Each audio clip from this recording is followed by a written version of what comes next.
Welcome to Luca and Miguel. Enjoy the video. You start inside Google Search. Type or paste the text you want translated. First, select your target language on the Translate widget displayed in Results. If you do not know the source language, choose Auto Detect so Google identifies it.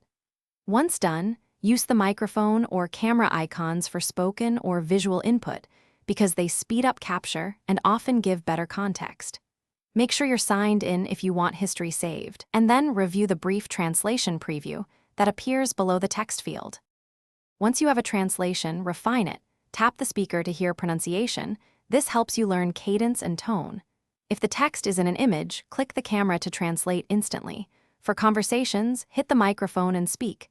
Google will transcribe and translate in near real time. Make sure to switch languages mid-session when needed, because swapping source/target changes context. You can then save phrases to the phrasebook, copy for use elsewhere, or share the result with a tap. To finish, read the translation in full and check alternate suggestions that appear beneath the result. Picking a synonym can fix awkward phrasing. If audio, camera, or the Translate widget fails, reload the page, clear your browser cache, or restart the browser. These steps resolve most intermittent issues. If translations still seem wrong, use the feedback or suggest alternative option so Google learns from corrections. This also helps future searches. And finally, retry with slightly different words.